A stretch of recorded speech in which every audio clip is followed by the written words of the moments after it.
Isso que você está vendo é um fungo chamado Australopoccinia piscite, ou melhor dizendo, é um dos tipos de esporo que esse fungo produz, chamado Uridiniósporo.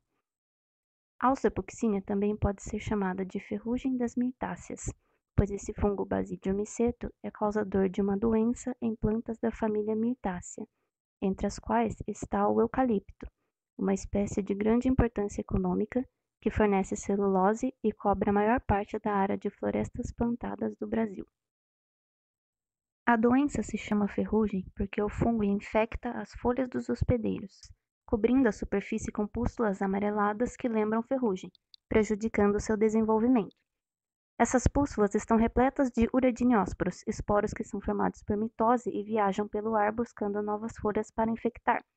Mas os uridiniósporos não são as únicas estruturas que o fungo produz. O ciclo de vida da Australopoccinia inclui também outros tipos de esporos e também outro tipo de divisão celular, a meiose. Mas por que esse detalhe é importante? A meiose é um processo de divisão celular na qual uma célula-mãe gera 4 células-filhas.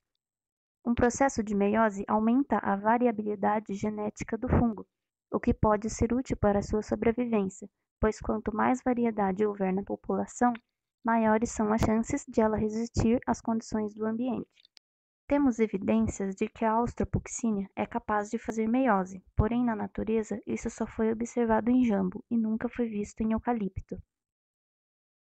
Percebe como o ciclo de vida desse fungo é complicado? Ainda não sabemos muito sobre os tipos de esporo que ele produz, nem em que momento o fungo passa a produzir outros tipos de esporo. Todas as etapas de vida de um organismo são influenciadas pela sua genética, ou seja, os genes que ele possui no seu DNA. Portanto, estudar os genes de uma espécie é uma maneira de entendê-la melhor. O nosso interesse é compreender como a Australopoccinia realiza meiose. Então, seria interessante saber quais genes relacionados ao processo de meiose estão no DNA da espécie. Por isso, nós utilizamos um organismo modelo, outro fungo, chamado Ustilagomaides, que é bastante estudado e cujos genes são bem conhecidos.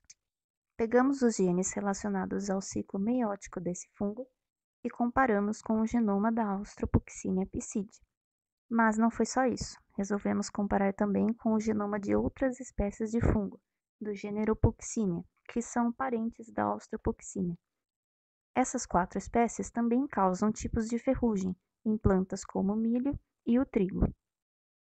Comparamos os genomas desses 5 fungos com o nosso modelo, buscando 136 genes, todos eles relacionados com a meiose, e analisamos quais estão presentes no DNA de cada uma das espécies.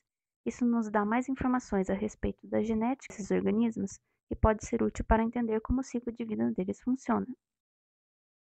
A tabela final é bem grande, mas podemos dizer de forma resumida que a maior parte dos genes meióticos que procuramos foram encontrados. 116 genes estão nos genomas das 5 espécies. Na Australopoccinia foram encontrados 124 genes.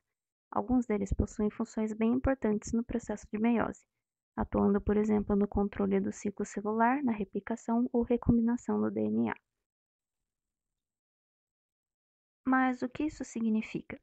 Bem, ainda há muito para ser descoberto, e precisamos desvendar mais detalhes a respeito do ciclo de vida desse fungo. A meiose não acontece com frequência na Australopoccinia, mas ela ocorre, e temos evidências de que pode acontecer também quando ela infecta o eucalipto. Com a nossa análise do genoma, sabemos agora que boa parte dos genes que são importantes para a realização da meiose estão presentes nessa espécie. Isso pode ser um problema, porque com o aumento da variabilidade genética, pode ficar mais difícil controlar a dispersão desse fungo nas culturas. Por isso, é importante continuar estudando a espécie, pois quanto mais soubermos sobre ela, mais fácil será para desenvolver e aprimorar formas de controle, protegendo assim seus hospedeiros da doença que ela causa.